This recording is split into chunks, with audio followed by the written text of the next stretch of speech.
सुनिए सुनिए, हम आप ही से बोल रहे हैं। वीडियो को स्किप मत कीजिए, पूरी वीडियो को देखिए। अब वीडियो ओपन कर लेते हैं और बंद कर देते हैं।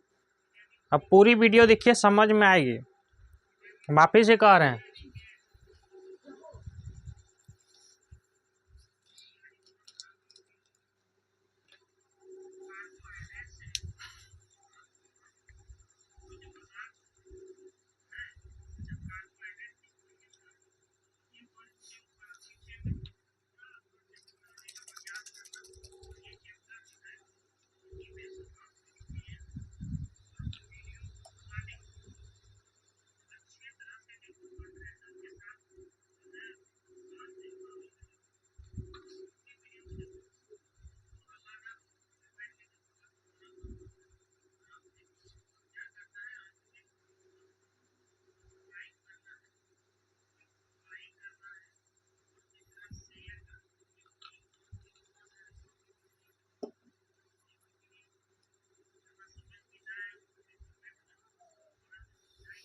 ये जो दिख रहा है ना, ये हम लोग पढ़े थे। क्या पढ़े थे कि अस्थि अस्थि क्या होता है? हड्डी को ही अस्थि बोलते हैं। और दांत मतलब दांत।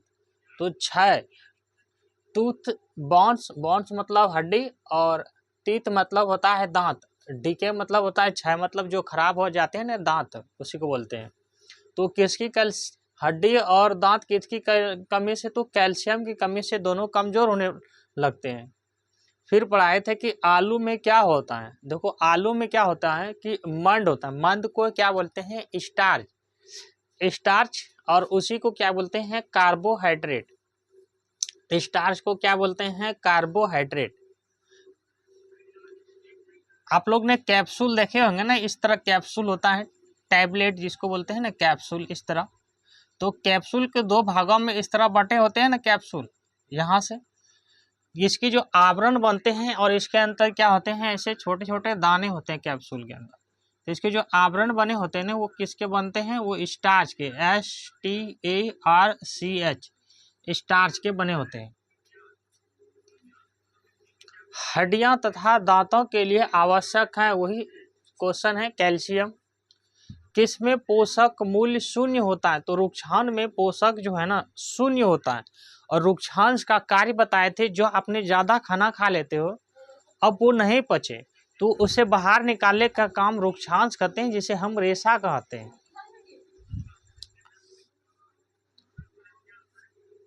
ये पढ़ाए थे विटामिन VI। जो स्पेलिंग को नहीं जानते हो या पढ़ने में जिससे दिक्कत आती है, वो हमें कमेंट में जो है लिखें कि सर हम ये नहीं पढ़ पाते हैं, या हिंदी पढ़ने के लिए नहीं जानते हैं। उसके लिए हम जो है थोड़ा बोल देंगे, ताकि वो सीख जाएगा पढ़ने के लिए साथ में ही। ये लिखे हैं VITEMIN, विटामिन। वहर्षि का, टमा का, महर्षि का न, विटामिन।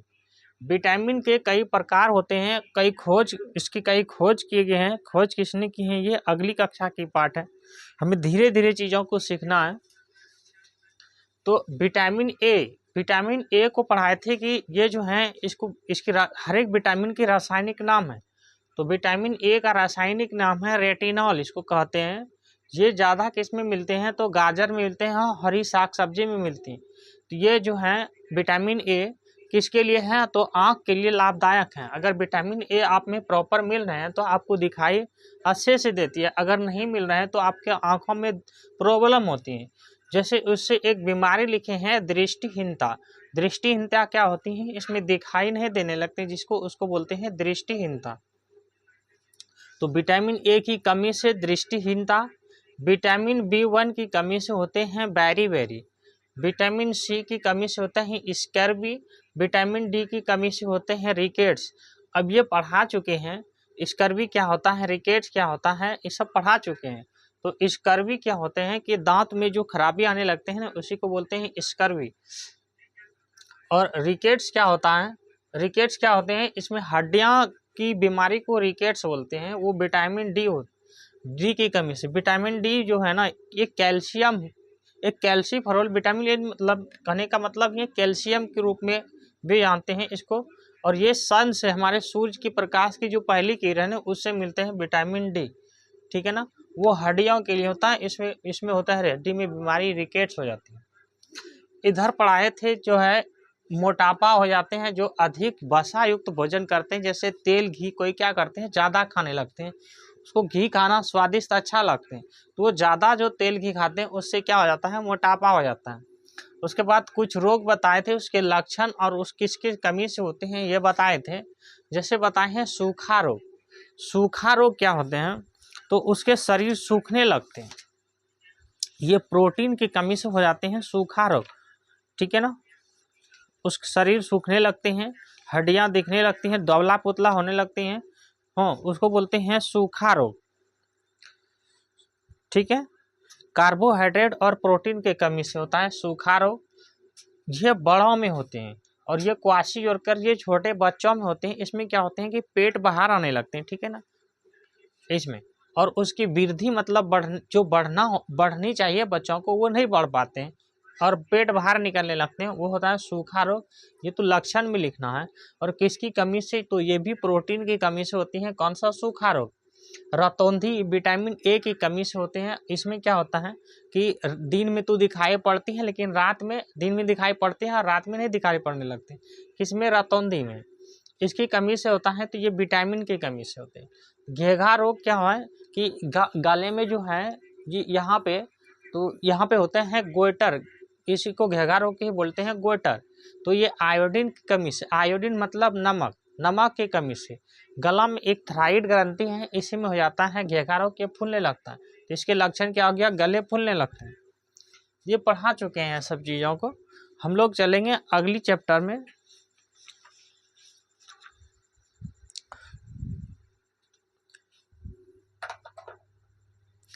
पिछला वीडियो देखो जा करके, एक चैप्टर खत्म हो चुके हैं किसके, क्लास 6 के, और ये सब के लिए काम आएंगे। ऐसा नहीं है कि जो है क्लास 6 to 10 आएगा, ये एनसीईआरटी है, हर एक कम्पिटिटिव एग्जाम में जैसे पुलिस वगैरह में भी ये काम आएंगे।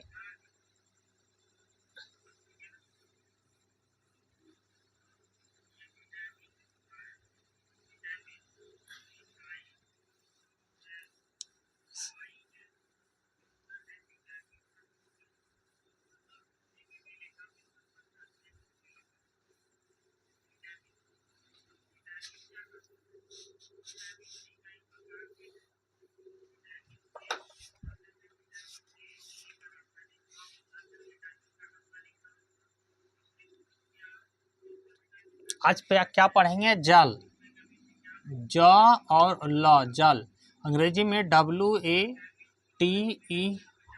वाटर। जल को पानी भी बोलते हैं, जल को क्या बोलते हैं, पानी भी बोलते हैं, जल को नीर भी बोलते हैं, हाँ जल को तोय भी बोलते हैं,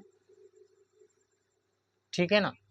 ये नहीं कि जल में जल ही लिखें तो सर जल लिख दें, कहीं पानी लिख रहे हैं, ऐसा नहीं है। पानी ये पर्यायवाची होते हैं। पर्यायवाची का मतलब क्या होते हैं कि एक ही नाम के जो है अलग अलग नाम होते हैं एक ही चीज़ के, उसको बोलते हैं पर्यायवाची। तो जल को पानी बोलते हैं, नीर बोलते हैं, तो बोलते हैं, और भी चीज़ें बोलती हैं, लेकिन जितना है जरूरी है अभी उतना पढ़ लो। जब पर्यायवाची हिंदी ग्रामर पढ़ाएंगे तो वहाँ पढ़ाएंगे ये सब चीज़ को।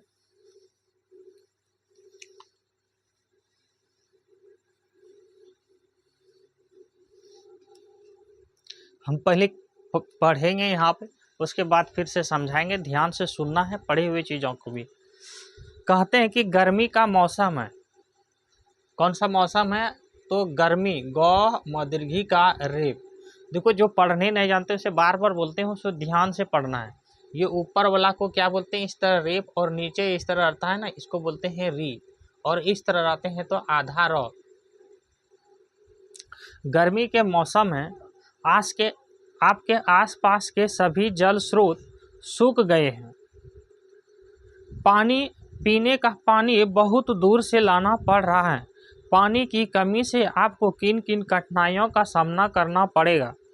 क्या आपका परिवार बिना पानी के खाना पकाना, कपड़े धोना, बर्तन साफ करना और स्नान करना जैसे कार्य कर पाएंगे।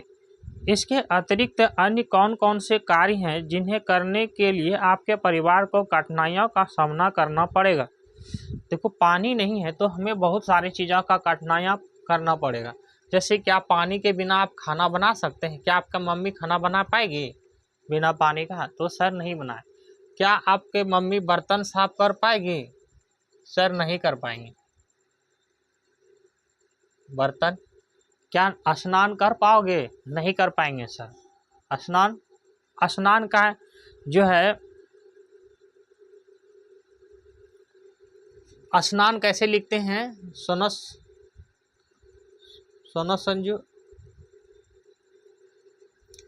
संजू आ का नौ स्नान। देखो जब हम कोई चीज़ लिखते हैं ना तो कैसे लिखते हैं उसको भी ध्यान रखना है। कोई स्कूल में पूछ देगा या आप जब एग्ज़ाम दोगे तो लिखना तो आप ही को है ना, वहाँ तो लिख के नहीं दे देंगे बोर्ड में कि उतार लो। हाँ, जब आप पढ़ ही रहे हैं तो बोर्ड में लिख के हम क्या उतार लें उसे? पढ़ रहे हैं तो हम खुद से लिखेंगे, खुद से बनाएंगे। तो जो है अक्षर पे भी ध्यान देना है। हम कैसे खाना कैसे लिखेंगे, बर्तन कैसे लिखेंगे? क्या लिख दिए हैं? बर्तन होगा ना, बर्तन बर्तन कैसे लिखें? पानी कैसे लिखें? गर्मी कैसे लिखें? तो इस चीज़ को ध्यान देना है, ठीक है ना। अगर लंबे समय तक आगे बढ़ते हैं, लंबे समय तक ऐसी स्थिति बनी रही तो क्या होगा? हाँ, दूरदर्शन के समाचारों एवं समाचार पत्रों में समय समय पर विभिन्न स्थानों से ऐसी कई घटनाओं के समाचार देखने और पढ़ते हैं। मतलब पानी की कमी कहीं कहीं क्या बोलते हैं कि दूरदर्शन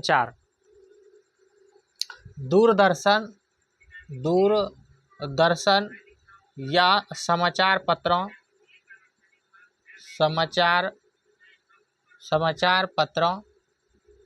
में भी जो है देखने के लिए, दूरदर्शन में आपको सुनने के लिए मिलते हैं, समाचार पत्रों में आपको देखने पढ़ने के लिए भी मिलते हैं, ठीक है ना।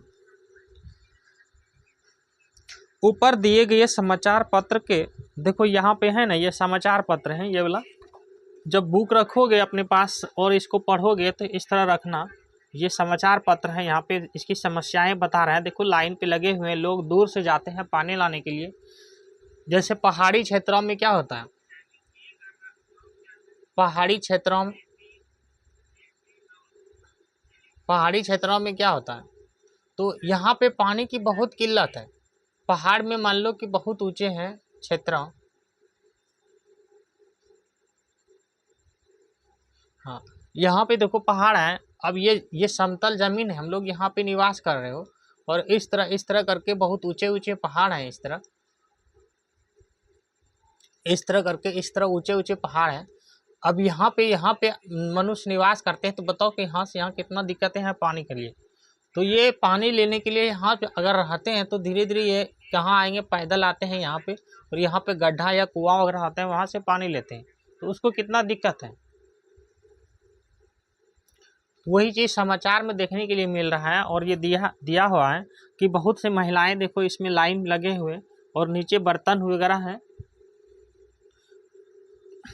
ऊपर दिए गए समाचार पत्र के कर्तन मतलब एक लाइन में, कर्तन को देखकर आपको क्या अनुभव होता है? नीचे दिए गए चित्र में पानी के उपयोग को समझने का प्रयास कीजिए। अब यहाँ पे दिए हुए हैं कुआं, और कुआं में देखो कि पानी का उपयोग क्या क्या कर सकते हो। तो क्या कर रहे हैं, नहा रहे हैं, बर्तन धो रहे हैं, कोई भर के अपने घर के लिए अनेक कार्यों के लिए ले जा रहे हैं। आइए हम दैनिक जीवन, दैनिक का मतलब दैनिक, दमाई का नोहर्षि का को, दैनिक मतलब दैनिक जीवन। दैनिक जीवन मतलब प्रतिदिन, रोज रोज जो हम कार्य करते हैं उसी को बोलते हैं दैनिक जीवन। हम जीते हैं तो इसी को तो जीवन बोलते हैं। जैसे पीने के लिए पानी का प्रयोग करते हैं, ब्रश करने के लिए करते हैं, है ना, ब्रश करने के लिए करते हो ना, स्नान करने के लिए, बर्तन साफ कर लिए, कपड़े धोने के लिए, शौचालय के लिए और भी अन्य कार्यों के लिए प्रयोग करते हैं। और आपको बताना है कि कौन से कार्य में कितनी पानी का उपयोग करते हैं। पीने में कितने करते हैं सर, तो कहा जाता है कि एक दिन में मिनिमम 4 से 5 लीटर पानी पीना चाहिए। कितना पीनी चाहिए सर? तो 4 से 5 लीटर। ये बड़ों के लिए, बच्चों के लिए तो कम है, लेकिन बड़ों को इतना पानी पीना ही चाहिए, 4 से 5 लीटर। तो सोचो कि तुम पानी में पीने के लिए कितना उपयोग कर रहे हो। अगर तुम्हारे घर में 10 परिवार हैं तो तुम उसको जोड़ के लिखो कि कितने हम 10 परिवार में मेरे घर में पीने में उपयोग हो रहे हैं, कितने हमें ब्रश करने में उपयोग हो रहे हैं। अब आप ब्रश करने ही जाते हो तो 1 लोटा 2 लोटा तो उपयोग कर ही लेते हो, स्नान करने में 2 बाल्टी 3 बाल्टी तो कर ही लेते हो। अगर आपके घर में 10 परिवार हैं तो सोच जोड़ के देखो कि कितने पानी आपके उपयोग में है। आगे हम बताएंगे इसी कक्षा में कि हमारे धरती में जो पानी है वो पीने योग्य पानी लगभग 2 से 2.5% ही है। 2 से 2.5% है, मतलब 100 लीटर पानी है तो उसमें पीने योग्य धरती पे पानी कितना है? तो 2 लीटर। 2 से 3 लीटर ही पानी मिलेंगे आपको। कितनी? 2 से 3 लीटर। 100 लीटर में 2 से 3 लीटर धरती पे पानी पीने योग्य है। इसी कक्षा में सारी बातें पढ़ेंगे।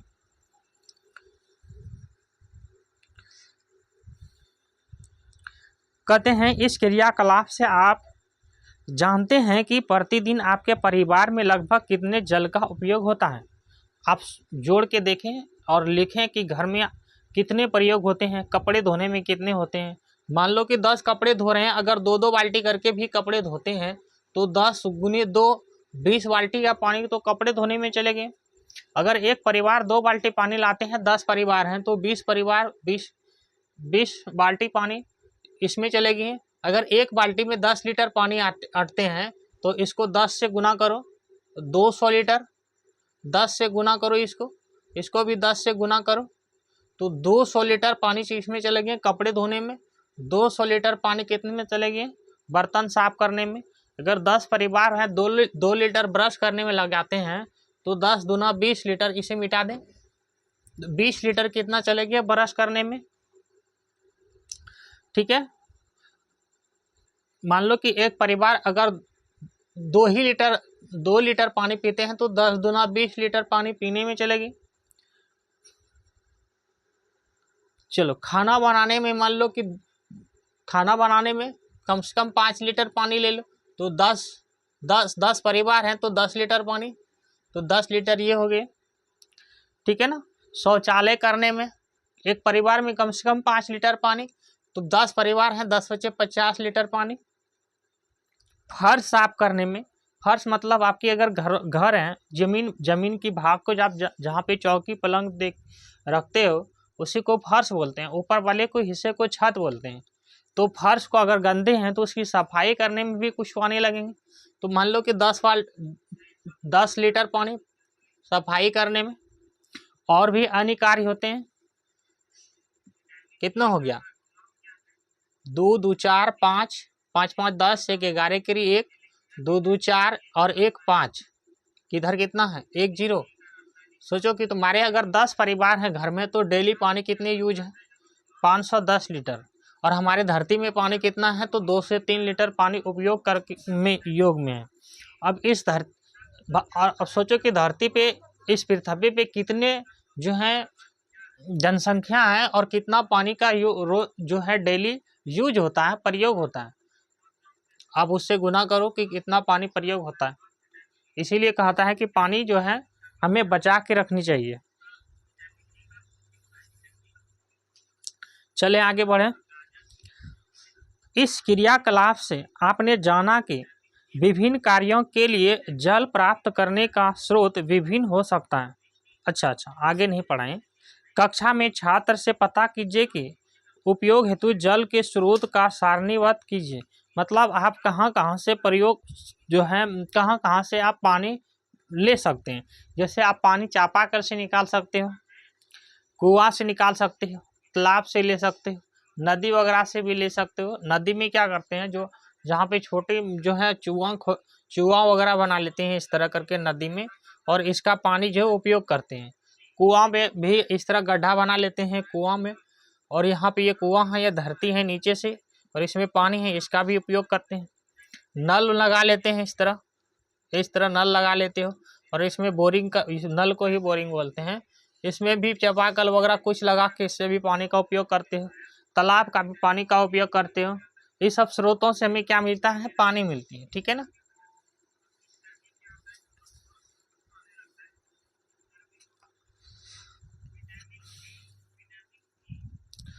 इस क्रियाकलाप से आपने जाना कि विभिन्न कार्यों के लिए जल प्राप्त करने का स्रोत भिन्न भिन्न हो सकता है। भिन्न भिन्न का मतलब समझाए थे कि अलग अलग प्रकार से, जैसे तालाब से पानी निकाल सकते हैं, कुआं से निकाल सकते हैं, चापाकल से, ठीक है ना। और भी चीज़ें हैं तो आप सोच के उसको लिखना है।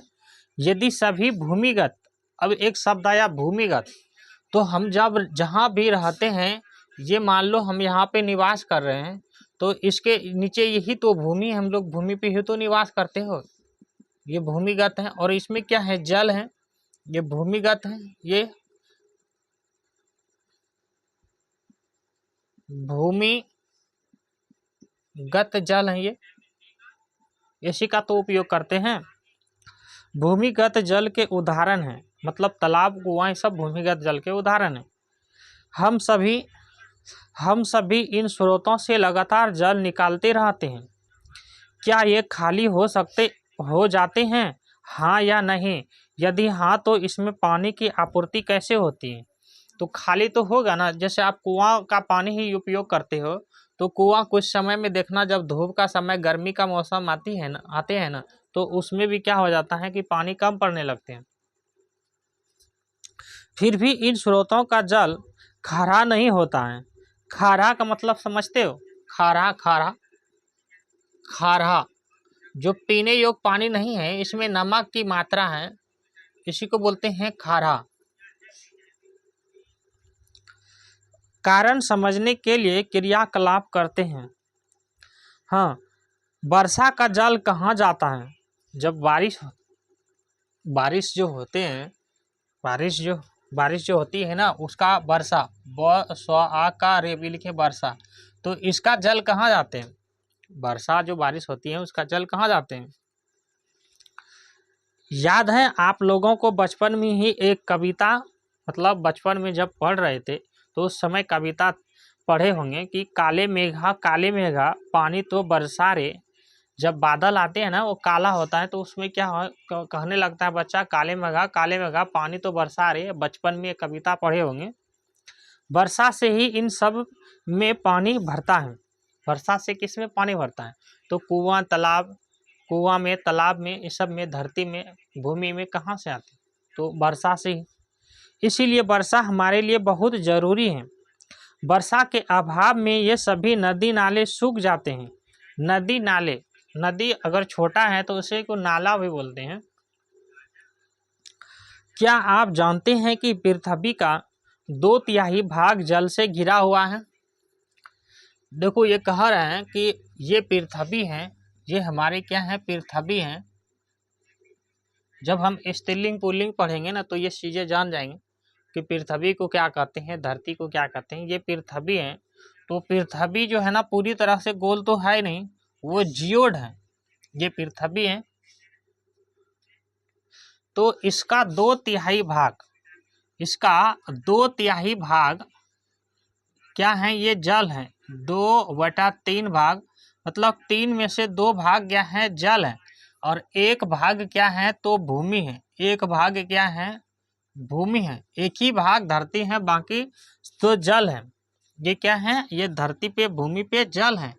और ये 1 भाग क्या है? 1/3, मतलब 3 में से 1 भाग, ये क्या है? भूमि है। फिर भी देखो क्या है कि जल की दिक्कतें हैं। तो भूमि पे तो जल सर्वाधिक है, धरती तो कम है, लेकिन जल कैसे हैं सब?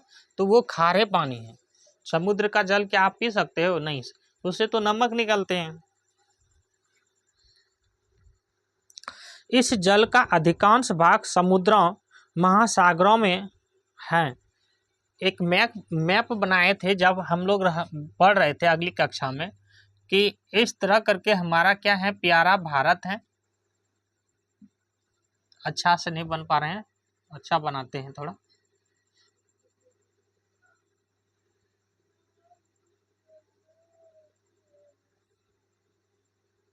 ये प्यारा भारत है जो भी बना, ये प्यारा भारत है अपना।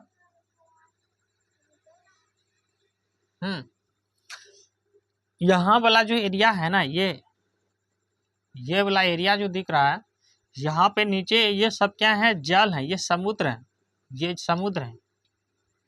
यहाँ पे है हिंद महासागर, हिंद महासागर है, क्या नीचे दिखाई पड़ रहे हैं। और यहाँ पे है अरब सागर, यहाँ पे क्या है, अरब, अरब सागर है, अरब अरब सागर है। और यहाँ पे क्या है, बंगाल की खाड़ी है, बंगाल की खाड़ी है। तो अधिकतर भाग कहाँ है, तो महासागरों में और समुद्रों में, और सभी भाग को ही समुद्र बोलते हैं, समुद्रों में पानी है।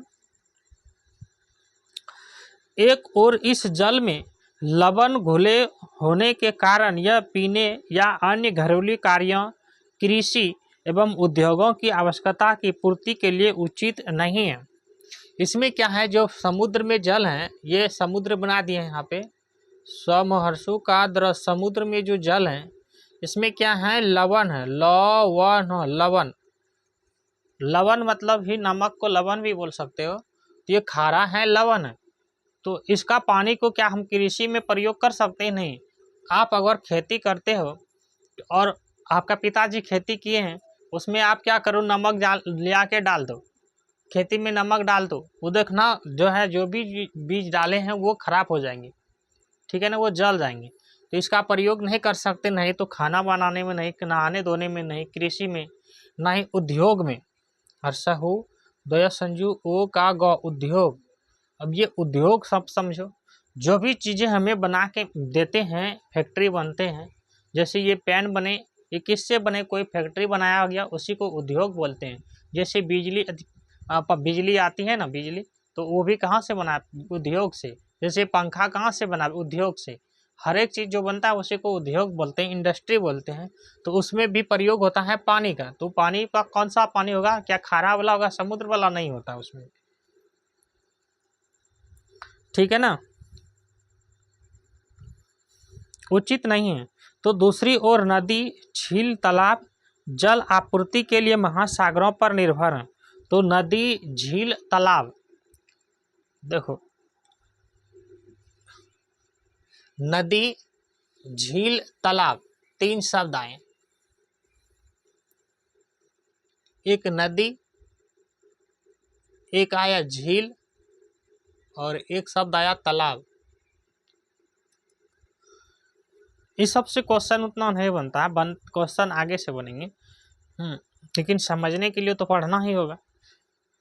नदी क्या है कि कहीं से पहाड़ी या पर्वत क्षेत्र से नदी निकलती है ना, पहाड़ वगैरह से, तो नदी कहाँ मिल जाएगी, अंत में जाकर के वो समुद्र में चल जाएंगे। झील क्या होता है कि झील, ये तालाब पहले समझो, तालाब, तालाब क्या है कि ये वाला मान लो कि इस तरह करके कहीं भी गांव में या बस जो है शहर में एक तालाब बना देते हैं इस तरह करके। तो इससे जो बड़ा वाला भाग होता है, ये मान लो इससे थोड़ा बड़ा है, तो इसी को झील बोलते हैं। कोई कोई भी ऐसे झील हैं जिसकी समुद्र से, इसमें क्या है कि इसमें पानी जो है इसमें जाते हैं समुद्र से, इस तरह यहाँ पे कटा हुआ है कुछ भाग, और ये वाला, और ये समुद्र से पानी जाते हैं, ये वाला भी झील होते हैं। और उस झील को क्या बोलते हैं, खारा पानी का झील बोलते हैं, खारा पानी का झील बोलते हैं उसको। अब कहाँ कहाँ कौन से झील हैं ये भी पढ़ना है हमें, लेकिन ये अगली कक्षा में, ये साइंस की पार्ट नहीं है। तो नदी में, तालाब में, और नदी में, झील में, तालाब में, ये सब में पानी किस पे निर्भर है, तो महासागरों पर निर्भर है।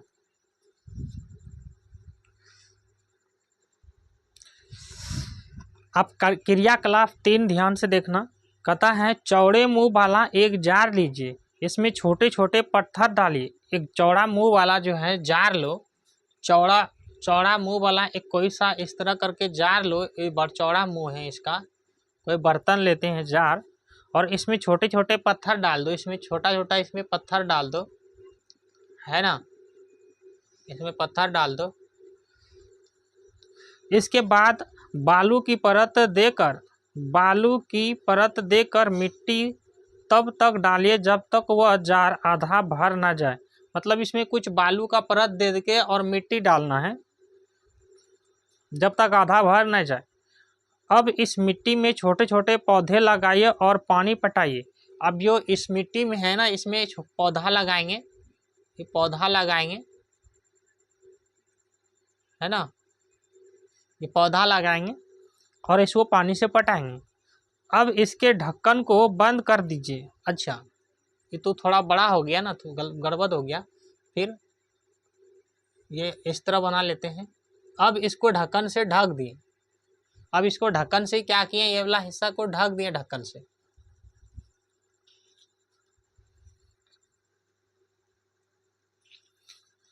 जैसे यहाँ पे बताए गए हैं, देखो यहाँ पे बताए हुए हैं जल चक्र का प्रारूप के ऊपर में है ना, कहता है इस जार को कुछ दिन तक धूप में रख कर प्रतिदिन अवलोकन करके नीचे दी गई सारणी में लिखिए।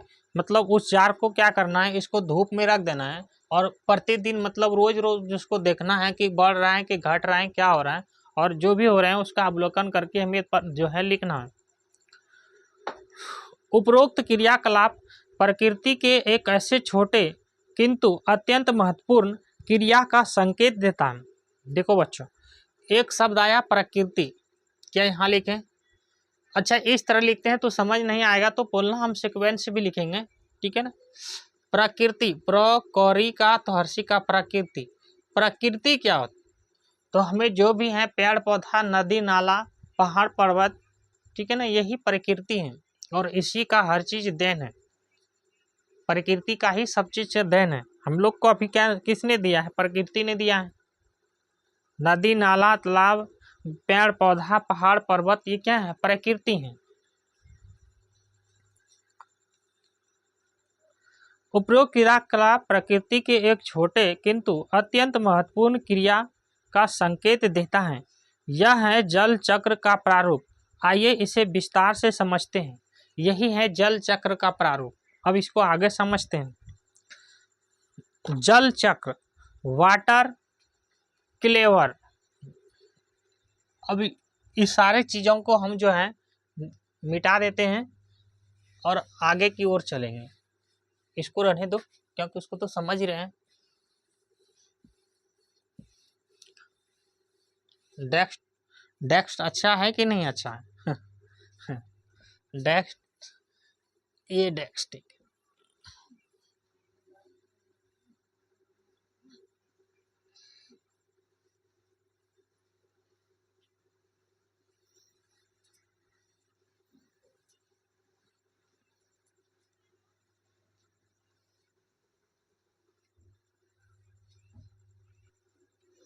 लगभग हजार लोगों ने वीडियो देख चुके हैं, लेकिन वीडियो क्या करते हैं, वो देख करके छोड़ देते हैं।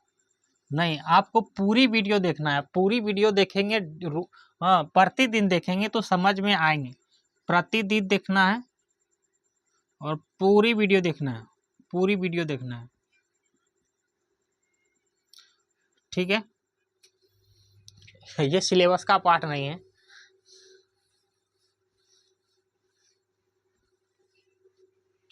जो झारखंड पुलिस का तैयारी करते हैं ना, उसके लिए तो एनसीईआरटी रामबाण है।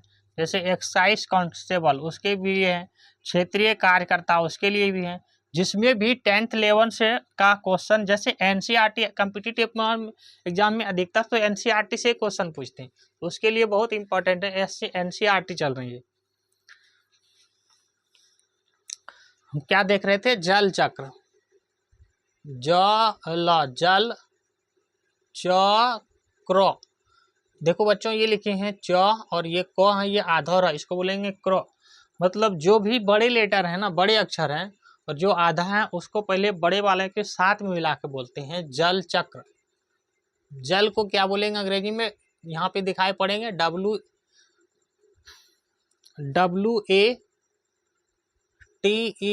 वाटर, यहाँ पे दिखाई नहीं पड़ते होंगे। अब नीचे लिखते हैं साइकिल, CYCLE, साइकिल। जल चक्र, जल चक्र पृथ्वी पोमरी का पृथ्वी, पुमरी का थवा संजू दीर्घी का, पुमरी का थवा संजू दीर्घी का, पृथ्वी बोले या भू बोले या भूमि बोले या धरती बोले, धरती, ध दीर्घी का धरती, ये सब का अर्थ क्या है? तो भूमि ही है, धरती ही है। पृथ्वी बोलेंगे, भू बोलेंगे, भू भू, ये भू लिखें, बहुत दुर्घू का भू, भू भी बोलते हैं, भूमि भी बोलते हैं और धरती भी बोलते हैं। किसको? धरती को। ये पर्यायवाची हैं। पहले पढ़ चुके थे भूमिगत, धरती पढ़ चुके थे, पृथ्वी अब शब्द आए हैं। तो जब तक जानोगे नहीं तो तब तक सीखोगे कैसे? जो चीजें सीखते हो ना तो उसको पढ़ने भी मन आने लगते हैं। जल चक्र पृथ्वी पर उपलब्ध जल का एक रूप से दूसरे रूप में परिवर्तन होने और एक भंडार से दूसरे भंडार या एक स्थान से दूसरे स्थान की ओर गति करने की चक्रीय प्रक्रिया है। इसमें कुल जल की मात्रा का क्षय नहीं होता, बस रूप परिवर्तन और स्थान परिवर्तन होता है। ये कहने का ये चीज क्या कह रहे हैं? कहता है जल चक्र क्या है? जल चक्र क्या है कि एक स्थान से, मान लो कि जल यहाँ पे है, ये दूसरे स्थान पे, ये समुद्र में, ये नदी में थे, ये समुद्र में चला गया, एक स्थान से दूसरे स्थान में चले जाते हैं। एक भंडार से दूसरे भंडार में चले जाते हैं। तो इसी को क्या बोलते हैं? जल चक्र बोलते हैं। मतलब ये समाप्त नहीं होंगे, ये जल समाप्त नहीं होंगे। मात्रा की कमी हो सकती है लेकिन समाप्त नहीं होंगे, क्षय नहीं होंगे। बस केवल क्या होगा इसमें? स्थान परिवर्तन होगा। क्या होगा? स्थान परिवर्तन,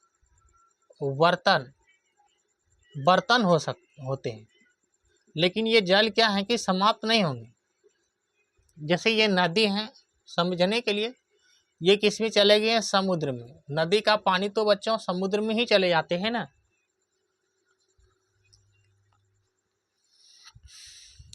आप लोगों ने गौर किया होगा कि धूप में सूखते कपड़ों से सूखने की क्रिया क्या है? आपने धूप में कपड़े सुखाए होंगे। अब जो कपड़े धोते हो तो उसको सुखाते हो भी, तो वो कैसे सूख जाते हैं? या कहीं अलमारी वगैरह में भी कपड़े रख देते हो तो वो भी सूख जाते हैं। ये देखो यहाँ पे अलमारी दिया है और अलमारी के ऊपर रखे हुए कपड़े हैं। देखो अलमारी पर सूखते कपड़े। अब हम इसे समझने का प्रयास करेंगे और धीरे धीरे जो क्वेश्चन बनेंगे उसके ऊपर चलेंगे।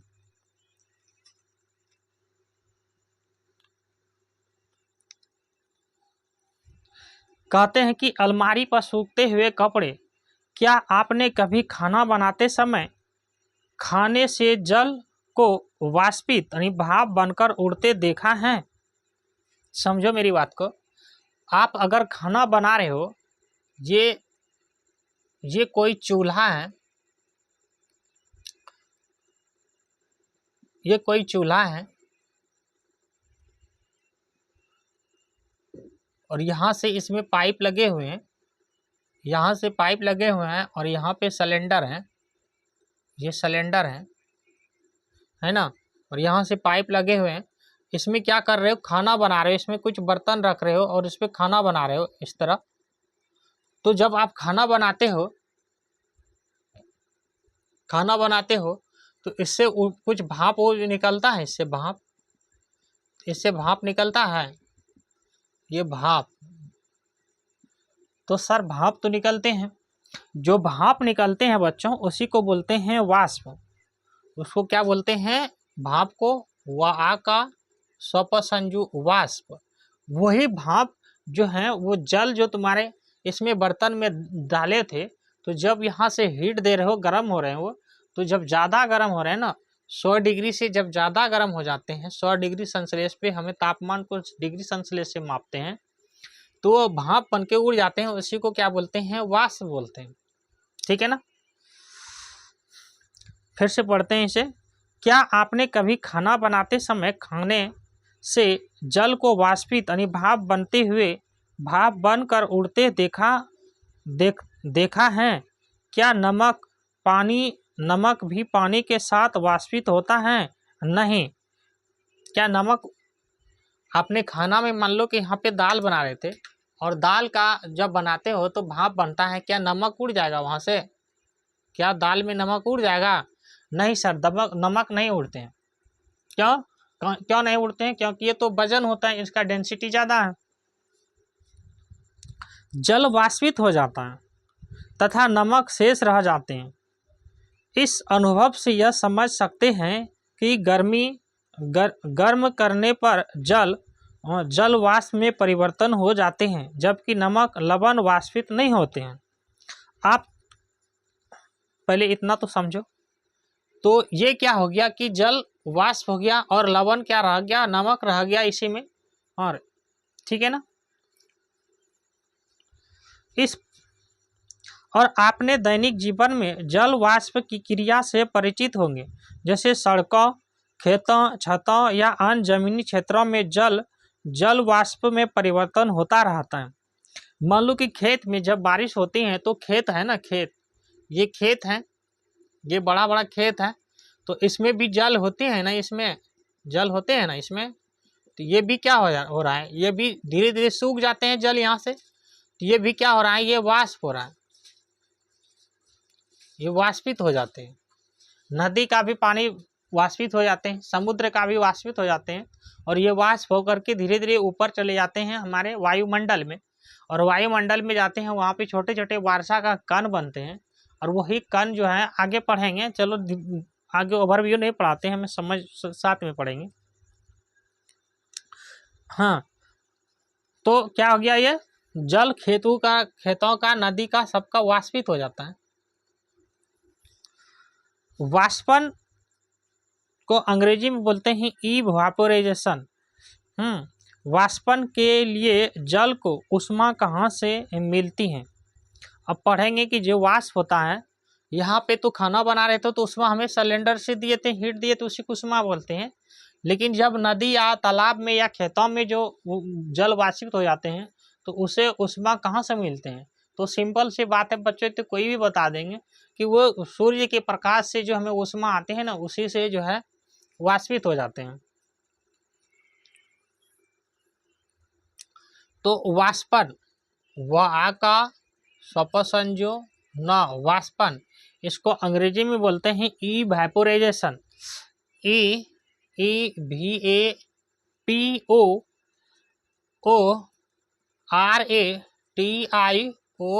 ये ओ लिखे हैं एन, इवेपोराइजेशन पढ़ेंगे इसको, इवेपोराइजेशन वाष्पन, यानी कि यह वाष्पित तो वाष्पन सब शब्द एक ही शब्द है। ठीक है ना। दो एक जैसी प्लेट लीजिए, यहीं पे बढ़ाते हैं भी। दो एक जैसी प्लेट लीजिए, ये प्लेट है, ये कोई प्लेट है, हाँ, और ये एक और कोई प्लेट है, एक जैसी प्लेट है, ये प्लेट है। प्लेट अच्छी से नहीं बनने लगता है, जूता बन गए। तो चलो बच्चे, हमें भावनाओं को समझना है, बनने आए या नहीं आए। इसमें पानी रखे हुए हैं, इसमें ये पानी है ना, इसमें पानी है। दो प्लेट ले लेते हैं, तो एक जैसी प्लेट लीजिए। एक प्लेट को धूप में और दूसरे प्लेट को कहाँ रख देना है? छाया में। और दोनों प्लेट में बराबर मात्रा में जल भरिए। जल को मापने के लिए बोतल के ढक्कन का उपयोग कीजिए। कोई ज़रूरी नहीं है, तो समझने के लिए बोल रहे हैं, बोतल का ढक्कन कीजिए। आप गिलास से भी इसमें भी डाल सकते हो, इसमें भी डाल सकते हो। दोनों में दो दो ढक्कन या दो दो गिलास पानी डाल दो, और एक को रख दो धूप में और एक को रख दो बरामदे के नीचे, मतलब जो है क्या बोलते हैं इसको, आंगन वगैरह क्या बोलते हैं, बरांडा में रख दो। जैसे इसमें दिखाए गए हैं, देखो यहाँ पे ये दिखाए गए हैं, ये वाला भाग, ये एक जो है धूप में रखे हुए हैं, एक यहाँ पे बरांडे पे रखे हुए हैं। तो प्लेट में पानी का वाष्पन प्रत्येक आधे घंटे में दोनों प्लेट का अवलोकन कीजिए। मतलब अवलोकन मतलब जाके आप देखिए उसको। अच्छा, विजुअल वीडियो विजुअल है।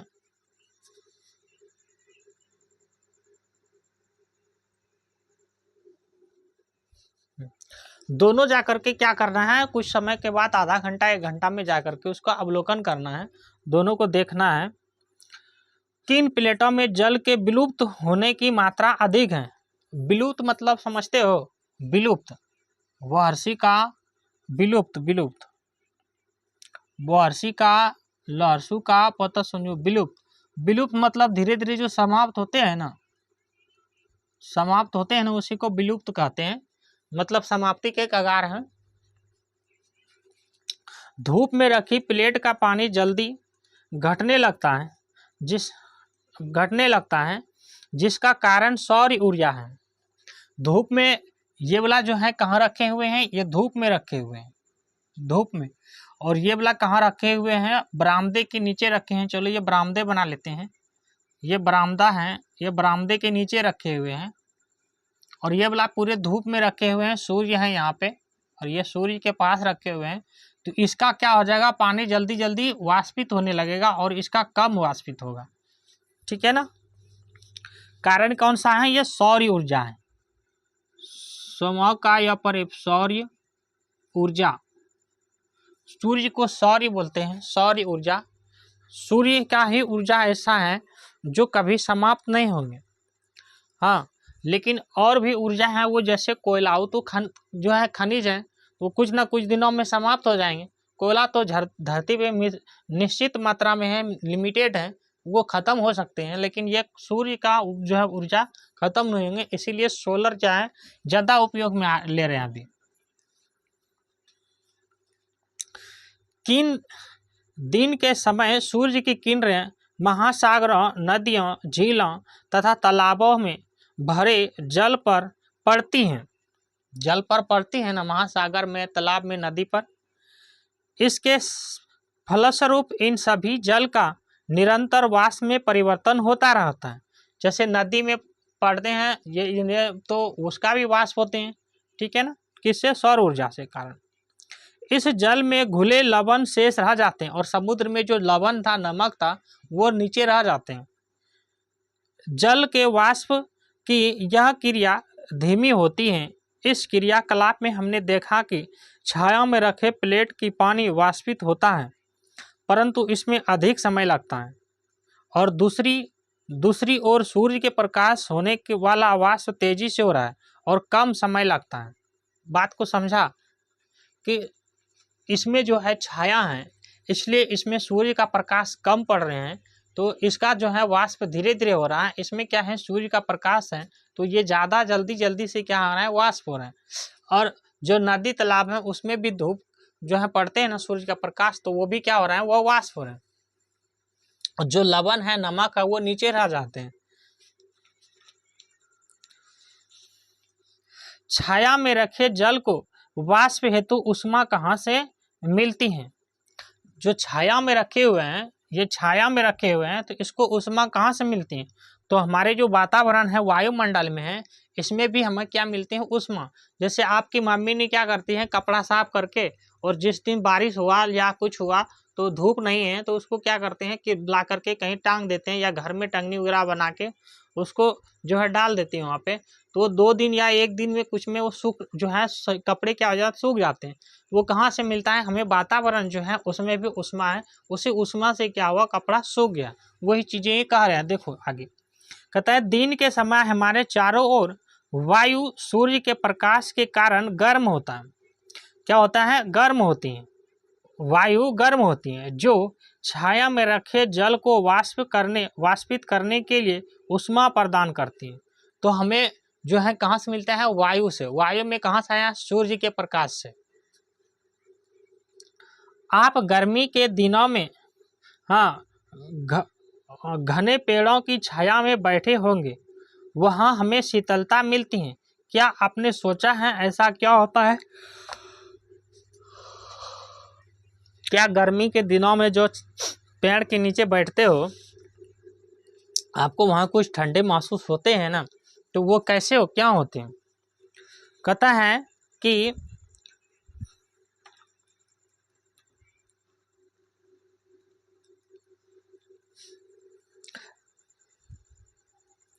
क्या पेड़ पौधे पानी छोड़ते हैं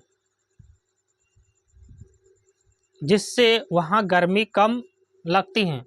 क्या पेड़ पौधों से भी जल की क्षति होती है? क्या पेड़ पौधों से जल की क्षति होती है? बताना तो। पेड़ पौधों द्वारा जल की क्षति। हमारी हमारी तरह पौधे भी अपना भोजन बनाने के लिए पानी का उपयोग करते हैं। जल की कुछ मात्रा विभिन्न भागों में सुरक्षित रखते हैं तथा शेष जल वाष्प उत्सर्जन द्वारा जल वाष्प के रूप में वायु में मुक्त कर देते हैं। देखो कहा क्या रहे हैं, इतना बातें तो हम लोग समझ गए कि धूप में होने के कारण उसका जो है उसे ऊर्जा सौर ऊर्जा से मिला, और जो ये छाया में रखे हैं तो दिन में क्या होते हैं कि जो हमें सौर ऊर्जा मिलते हैं ना, उसमें इसमें वायुमंडल में क्या है, नमी है, क्या बोलते हैं, उष्मा है। उसी उष्मा से धीरे धीरे सूख जाते हैं कपड़ा, इसमें भी। अब आगे क्या है कि पेड़ पौधों द्वारा जल की क्षति। पौधे द्वारा जल की क्षति। ये पौधा है कि नीचे जड़ निकल रहे हैं ना,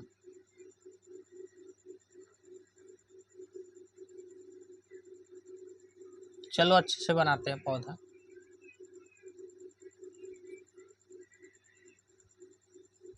ये पौधा है,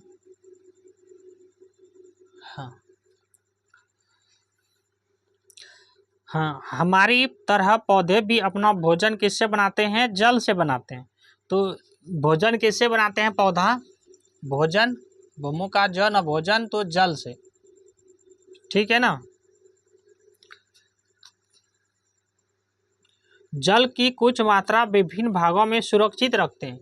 तो पौधा क्या करता है, जल का कुछ भाग जो है अपने पास सुरक्षित रख लेते हैं, ठीक है ना। और शेष क्या करते हैं, जो भोजन करते हैं ना, कुछ तो अपने पास रख लेते हैं, और शेष जल क्या करते हैं, ये शेष जल वाष्पो उत्सर्जन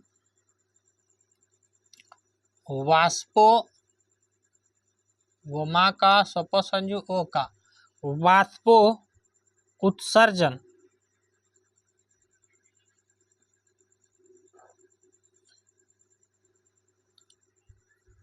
द्वारा जल वाष्प के रूप में वायु में मुक्त कर देते हैं। द्वारा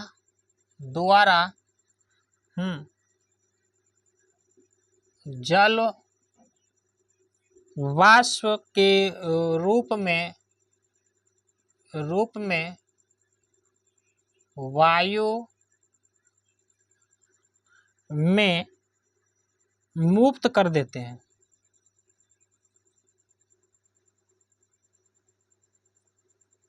मुक्त कर देते हैं।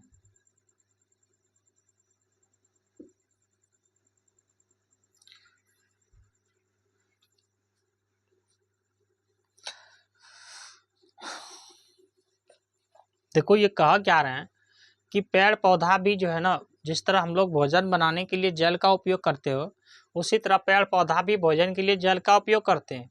और शेष भाग जो है, कुछ भाग पेड़ पौधा अपने पास रख लेते हैं, और कुछ भाग शेष जो बच जाते हैं वो जल जो है वाष्प उत्सर्जन के द्वारा जल वाष्प के रूप में उसको वायु में मुक्त कर देते हैं।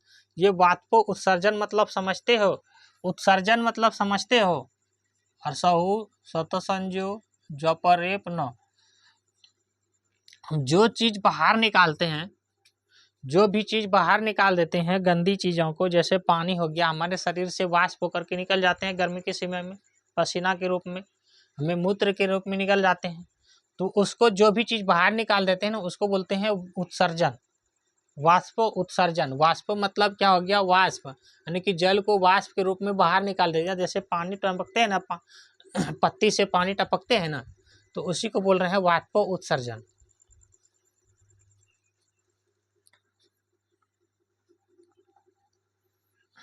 वायु में जल वाष्प, वायु में जल वाष्पन इवैपोरेशन तथा संघनन कंडेंसेशन के प्रक्रमों द्वारा प्रवेश करता है।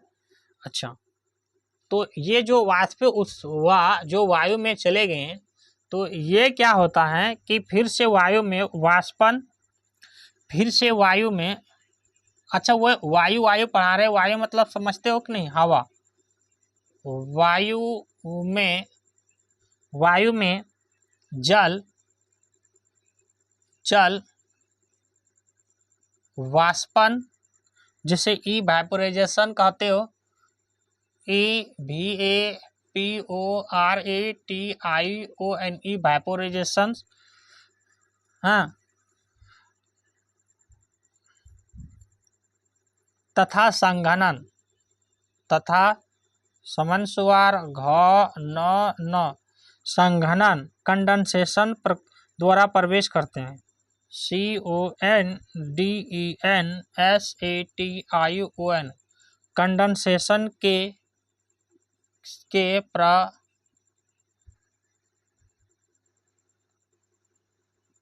प्रक्रमों द्वारा प्रवेश करते हैं,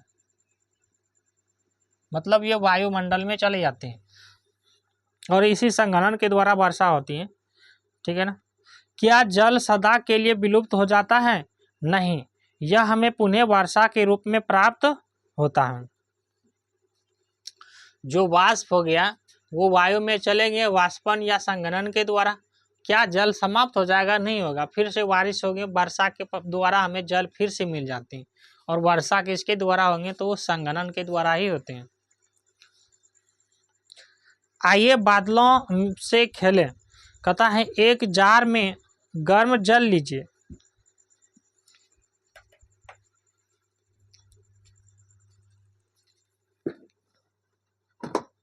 पानी नहीं था इसलिए।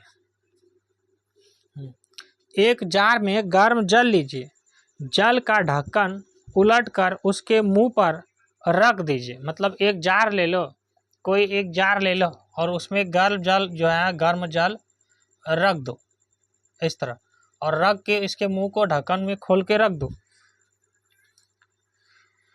जार के ढक्कन के ऊपर बर्फ के टुकड़े रख दीजिए और यहाँ पे एक बर्फ का टुकड़ा रख दो। थोड़ी देर रुक कर जार को देखिए और थोड़ा देर जो है रुक जाओ और फिर जार को देखो।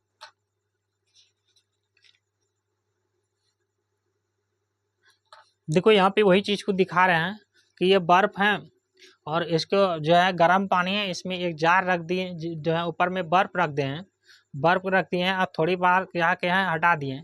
तो ये देखो ये बादल के रूप में धीरे धीरे वो निकल रहे हैं। आपने क्या देखा? क्या इस क्रियाकलाप में बादल जैसा कुछ प्रतीत हो रहा है?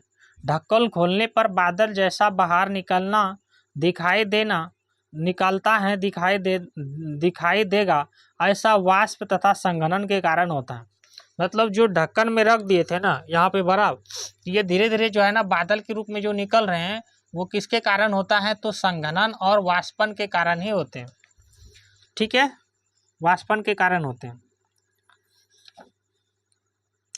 एक गिलास को पानी से आधा भरिए, उसकी बाहरी दीवार को कपड़े से अच्छी तरह से पोंछ दीजिए। हाँ, उसमें बर्फ के टुकड़े डालिए। देखो यहाँ पे लिखे हुए हैं, ये वाला गिलास है, तो इसमें क्या है? पानी है, आधा गिलास पानी है और इसके बाहरी जो है भाग को कपड़ा से अच्छा से पोंछ दिया और इसमें एक बर्फ को डाल दिए। उसमें क्या होगा कि पानी धीरे धीरे जो है ना आपको बाहर निकले हुए दिखाई देंगे, वो वाष्पन है, वही चीज़ बता रहे हैं। गिलास के बाहरी पृष्ठ पर जल की बूंदें, कुछ समय बाद देखेंगे कि गिलास के बाहरी सतह पर जल की कुछ छोटी छोटी बूंदें प्रकट हो जाती हैं। ऐसा क्यों? तो यहाँ पे जो है ना ये तो हो गया कि बादल बन गया, ये बादल बन गए। ये बर्फ था यहाँ पे पानी में, ये पानी था यहाँ पे, गर्म पानी है, ये गर्म पानी है। अब हम गिलास की ओर चल रहे हैं। ये गिलास है और इसमें कुछ पानी है, इसमें बर्फ डाल दिए हैं। तो यहाँ पे देखना इस तरह इसमें जल की कणिकाएं इस तरह बनती हैं। ये किसके कारण होते हैं? तो ये वाष्पन के कारण होते हैं। वाष्पन के कारण होते हैं, कुछ बूंद जल के कणिकाएं बूंद बन जाती हैं।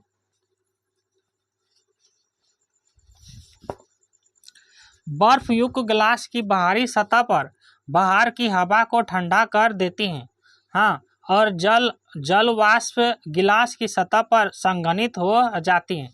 और यहाँ पे गिलास देखो, बाहरी सतह जब यह निकलता है ना यहाँ से बर्फ, तो ये यहाँ की जो क्षेत्र की हिस्सा है, ये इतना एरिया मान लो, वहाँ पे जो है क्या कर देते हैं, ठंडा मौसम कर देते हैं।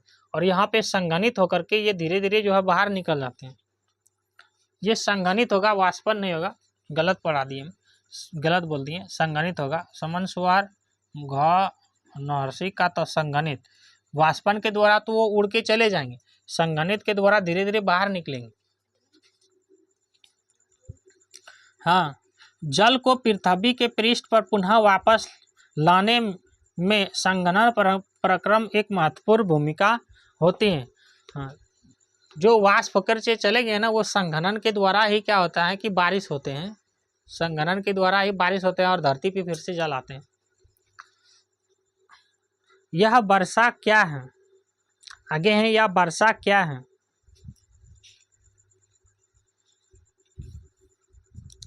कितने टाइम हो गया?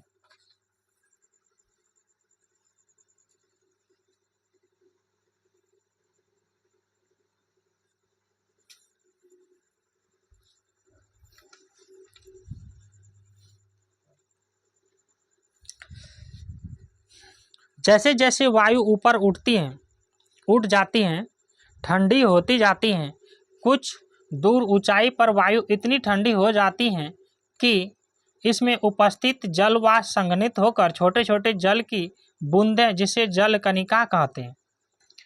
देखो ये क्या कह रहे हैं, जब भी ये यहाँ से धरती से जब जो भी चीज़ें हैं धरती में, पानी है जहाँ पे भी, नदी में, तालाब में, ये क्या हो रहे हैं, ये धीरे धीरे बादल बन करके ऊपर जा रहे हैं। ये ऊपर जा रहे हैं, ये वाष्प होकर के ऊपर जा रहे हैं, और ऊपर जा रहे हैं ना, तो यहाँ पे एक बादल का रूप ले लेते हैं इस तरह।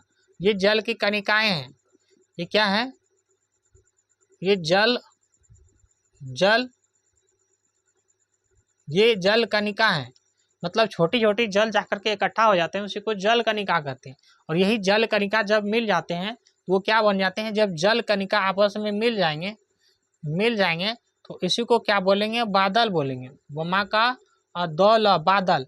जब बादल होते हैं तो ये संघनन होते हैं, समन स्वर घ न, संघनन होते हैं। और जब संघनन होते हैं तो इसी से क्या हो जाएगी, आपको वर्षा हो जाती है। क्या समझ में आया इतनी बात?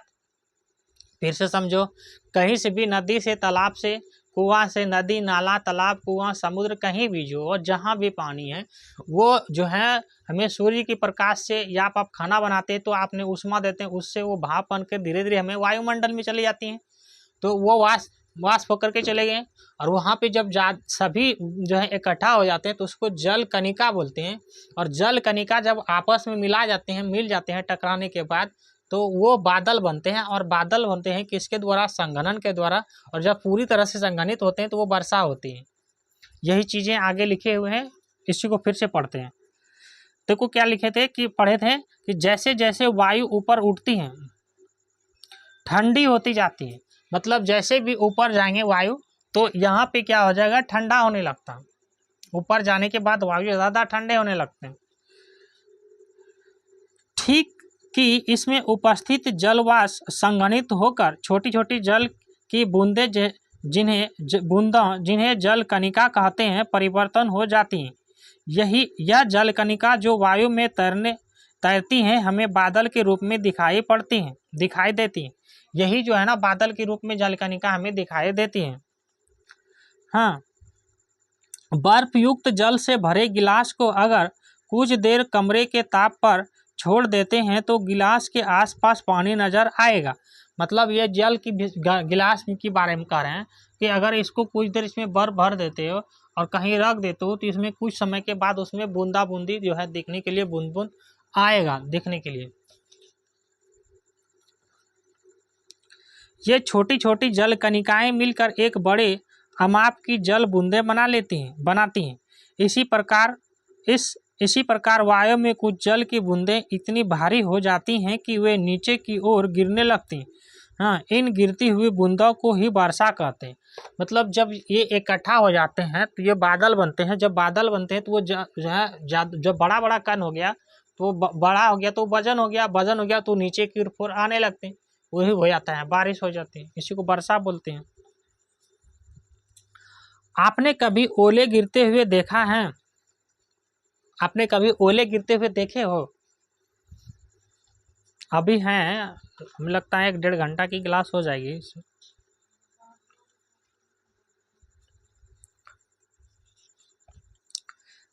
आपने कभी ओले गिरते हुए देखा है? हाँ, विशेष परिस्थिति में यह ओले संघनित वर्षा कहलाते हैं। मतलब जब ओले गिरते हैं, बड़े बड़े बूंदे होते हैं ना, वही पत्थर जिसको बोलते हैं ओले, तो वही वर्षा का ही क्या है, वो एक वर्षा का ही रूप है। इस प्रकार वाष्पन तथा वाष्प उत्सर्जन द्वारा जल वायु में चला जाता है, बादल बनते हैं और वर्षा, ओले तथा हिम के रूप में जल पुनः धरती पर वापस आता है। बादल बनने की यह प्रक्रम हाँ सबसे अधिक समुद्र और महासागरों में होती है। क्या समझा हम लोगों ने कि वाष्प उत्सर्जन, पेड़ पौधा से वाष्प उत्सर्जन होता है। कहीं पे धरती वगैरह है, कहीं पे गिलास है, पानी में जहाँ भी हो वो वाष्पन होते हैं और वो क्या करते हैं, धीरे धीरे हमारे वायुमंडल में चले जाते हैं। और जब वहाँ पे जाते हैं ऊपर में, तो जितना भी ऊपर जाएंगे ना, वहाँ पे क्या हो जाता है, वो ठंडा होने लगता है। तो ठंडा होने के बाद वो क्या हो जाएंगे, जल कणिका के रूप में हो जाएंगे। वही जल कणिका जब आपस में मिलेंगे, बड़े बड़े वजनदार हो जाएंगे, वो बादल बन जाएंगे और बादल ही संघनित होकर के वर्षा होने लगती है। और ये ज़्यादातर कहाँ होंगे, समुद्र में, महासागरों में, क्योंकि वहाँ पे पानी बहुत ज़्यादा है ना, इसीलिए। क्या आज की क्लास यहीं पे समाप्त कर दें? और अगली वीडियो में जो है और भी चीज़ें हैं इसमें, 1 घंटे की क्लास और हो जाएगी इसमें, 40 मिनट 50 मिनट जो भी हो।